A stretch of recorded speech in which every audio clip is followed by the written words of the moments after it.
अब तक हम लोगों ने काफ़ी कुछ डिस्कस कर लिया, मतलब ऑलमोस्ट सब कुछ ही डिस्कस कर लिया रिटर्न एंड रिस्क के बारे में।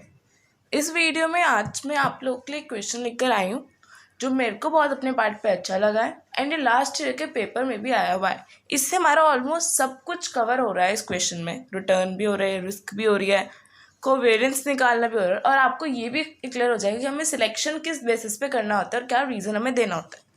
तो इसलिए क्वेश्चन सब पर्पसेस के लिए बहुत बेस्ट है। हम लोग स्टार्ट करते हैं इस क्वेश्चन का सोल्यूशन।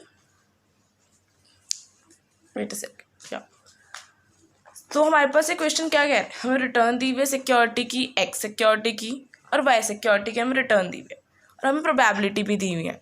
हमें पूछ रहे हैं कि कौन सी सिक्योरिटी में सिलेक्ट करनी चाहिए एंड वाई। अब आप कैसे डिसाइड करेंगे कि हमें कौन सी सिक्योरिटी सिलेक्ट करनी है या कौन सी नहीं।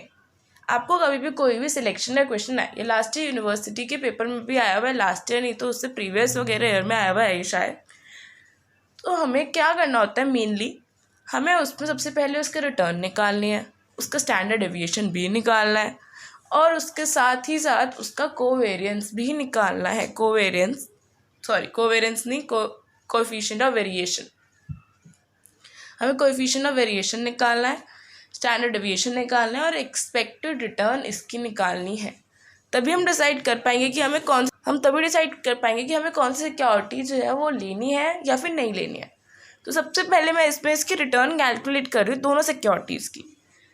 सबसे फर्स्ट इज एक्सपेक्टेड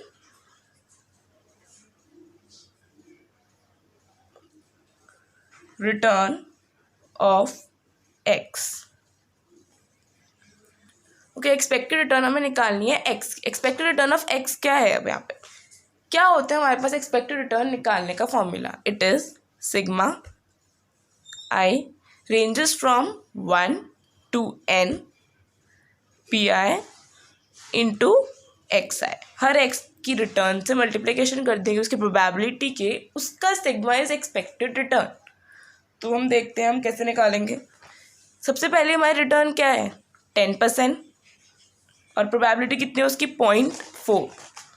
तो 10 इंटू 0.4 रिटर्न इंटू उसकी probability plus 5% into 0.4 again 5 into 0.4 plus sigma होना ना, इसलिए हमको क्या करते जा रहे हैं, ऐड करते जा रहे हैं। Again 5% into 0.2, it's 0.2।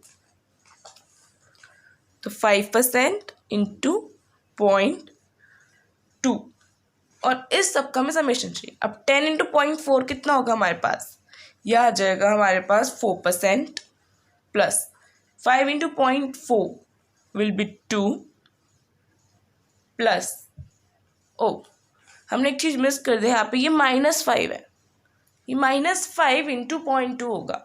तो इसलिए यहाँ पे क्या आएगा हमारा माइनस आएगा, रैदर देन कमिंग प्लस यहाँ पे माइनस आएगा। आपको बहुत इंपॉर्टेंट है ये ध्यान देना है कि हम माइनस और प्लस साइंस इग्नोर ना करें, जैसे मैंने अभी कर दिया गलती से, आप लोगों को नहीं करना है लेकिन इग्नोर। तो इसलिए यहाँ पे हमें क्या होएगा, हमारा ये माइनस होगा, ये हमारा आ जाएगा -1। 4 + 2 6 -1, यानी कि इसकी रिटर्न कितनी आ गई हमारी 5%। एक्सपेक्टेड रिटर्न जो हमारी एक्स की आई है वो कितनी है 5। इसका मतलब क्या होता है, एक्सपेक्टेड रिटर्न का मैं पहले भी बता चुकी कि हमें लगता है, जो हमारी अजम्पशंस हैं, मतलब कि ये रिटर्न आने की ये प्रोबेबिलिटी है, तो उस प्रोबेबिलिटीज़ के अकॉर्डिंग हमें क्या लग रहा है कि हमारी इतनी रिटर्न आएगी, आनी चाहिए। ओके, अब हम निकालते हैं एक्सपेक्टेड रिटर्न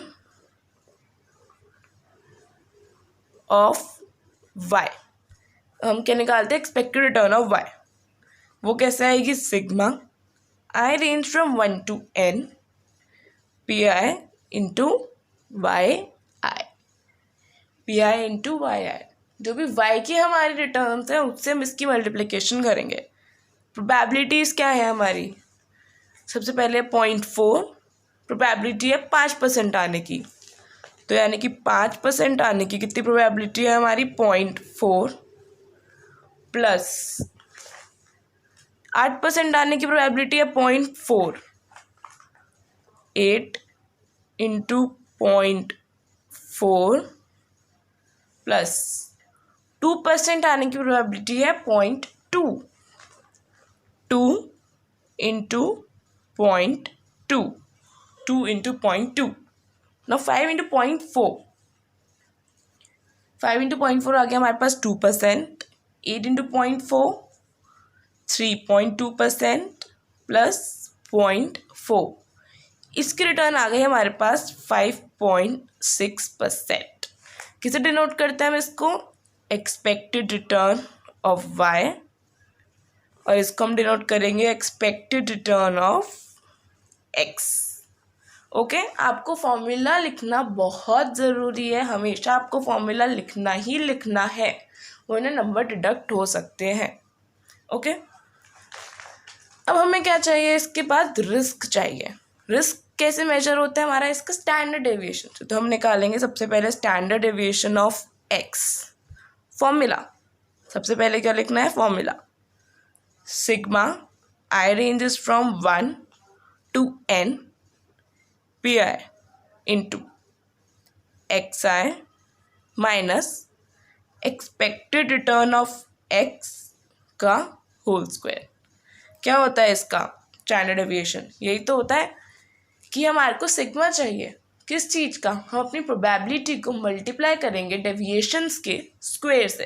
प्रोबेबिलिटी है ये हमारी, इसको मल्टीप्लाई करेंगे हमारी हर एक रिटर्न से ली गई डेविएशन के स्क्वायर से।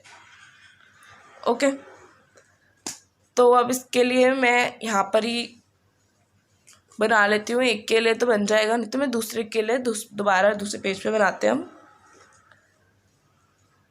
मुझे क्या चाहिए? अब मुझे चाहिए इस क्वेश्चन के लिए सबसे पहले मुझे चाहिए xi minus expected return of x का होल स्क्वायर। मुझे सबसे पहले ये चाहिए, फिर उसके बाद मैं उसकी प्रोबेबिलिटी से क्या करूँगी? उसको मल्टीप्लाई करूँगी। ओके, अब हम निकाल लेते हैं अपना सबसे पहले xi minus expected return of x का होल स्क्वायर। हर एक रिटर्न में से हमें माइनस करनी है उसकी एक्सपेक्टेड रिटर्न, और फिर उसका स्क्वायर हमें कैलकुलेट करना है। हमारी रिटर्न कितनी है? 10% माइनस एक्सपेक्टेड रिटर्न कितनी है हमारी? हमने निकाली थी यहाँ पर 5%। 10% माइनस करेंगे हम 5%, 5 आ गया है, उसका स्क्वायर चाहिए, यानी कि 5 इंटू 5, तो हमारे पास कितना आ गया? ये 25। ये आ गया हमारे पास 25। अब उसके बाद हमारी नेक्स्ट रिटर्न कितनी है? 5%, और वो भी हमारे पास क्या है? 5% आया है, तो ये कितना हो जाएगा? इवेंचुअली 0 हो जाएगा ये तो अपने आप ही। ये हमारे पास है -5, और वो कितना है? वो भी 5 है, तो ये हमारे पास कितना हो जाएगा? -5 माइनस अगेन एक और 5 माइनस है ना, क्योंकि वो हमें अपनी रिटर्न में से एक्सपेक्टेड रिटर्न को सबट्रैक्ट करना है, तो -5 करेंगे, तो हमारे पास कितना आ जाएगा? ये -10। इसका स्क्वायर करना है इंटू -10, हमारे पास कितना आ जाएगा? ये 100। तो अपना हमारे पास ये कितना आ गया? 100। अब हमें इसकी प्रोबेबिलिटी से इसे मल्टीप्लिकेशन करनी है, तो हम यहीं पे निकाल लेते हैं PI इंटू जो भी हमने ये डेविएशन निकाले, D से डिनोट कर रही हूँ मैं इसको, यहाँ पे मल्टीप्लिकेशन इसकी कर दे रही हूँ। 25 इंटू 0.4, हमें क्या चाहिए अब? 25 into 0.4, sorry 25 into 0.4 comes out to be 10। 25 into 0.4 हमारी कितनी आ रही है? 10 आ रही है। ये हमारे पास स्क्वायर आया हुआ था, उसकी प्रोबेबिलिटी से मल्टीप्लाई करना है, यानी कि PI से उसकी मल्टीप्लिकेशन करनी। 25 इंटू 0.4 आ गया हमारे पास ये 10, ये तो 0 ही आएगा, और 100 इंटू 0.2 हमारा कितना आ जाएगा? 20। ओके, अब PI into XI minus ER of x का होल स्क्वायर कितना आ गया हमारे पास? सबमेशन करेंगे 30। ठीक है, ये हमारे पास क्या आ गया? 30 अंडर रूट ऑफ 30। अब मैं इसका अंडर रूट करूँगी तो ये मेरे पास आएगा 5.48%, यानी कि एक्स सिक्योरिटी जो है उसका रिस्क कितना है? 5.48%। अब हम निकालेंगे standard deviation of y, which is under root of sigma n I is equal to 1 pi xi minus expected return of y का होल स्क्वायर। ये आप लोग खुद कैलकुलेट कर लेते हैं, मैं आपको फाइनल आंसर बता देती हूँ। आपका मेथड सेम है बिल्कुल कैलकुलेट करने का। इसका हमारे पास आएगा अंडर रूट में 5.034 which would be equal to 2.24%। इसका रिस्क हमारे लिए कितना है 2.24%, उसका रिस्क कितना है 5.48%।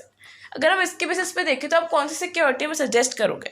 आप हमें सजेस्ट करोगे कि आप वाई सिक्योरिटी ले लो क्योंकि रिटर्न भी ज़्यादा है उसकी और स्टैंडर्ड डेविएशन भी क्या है उसका ज़्यादा ही है। लेकिन स्टैंडर्ड डेविएशन एक एब्सोल्यूट मेजर है तो इसलिए हम इतना जजमेंट उसके ऊपर बेस नहीं करते।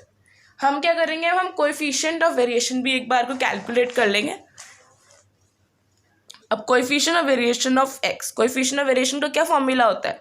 इट इज स्टैंडर्ड डेविएशन जो भी हमारा है अपॉन क्या होता है हमारा coefficient of variation, standard deviation जो भी आया है अपॉन जो हमारी एक्सपेक्टेड रिटर्न थी वो।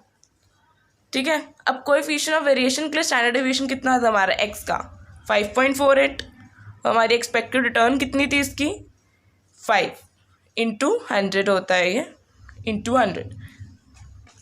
Let me calculate 5.48 divided by 5 into 100, 109.6 आ रहा है इसका कोएफिशिएंट ऑफ वेरिएशन। हम इसे डेसिमल में भी छोड़ दें, अगर हम 5 से मल्टीप्लाई ना भी करें तो भी एक ही बात है, तो हम इसे ले लेते हैं 1.096। अब इसे 100 से नहीं मल्टीप्लाई करें तो बेटर है। अब आप कोएफिशिएंट वेरिएशन ऑफ y निकालेंगे, वो आएगा हमारे पास, मैंने ऑलरेडी कैलकुलेट कर लिया था, तो वो हमारे पास आएगा 0.4 समथिंग, वो आएगा हमारे पास 0.4। तो अब आप देख सकते हैं कि हमारा जो coefficient of variation of x is greater than coefficient of variation of y, उसका स्टैंडर्ड डेविएशन भी ज़्यादा और उसका रिटर्न भी कम है। तो हम क्या स्टेटमेंट लिखेंगे, as the return of security y is higher and the riskiness of security y is less, so an investor will invest in security y।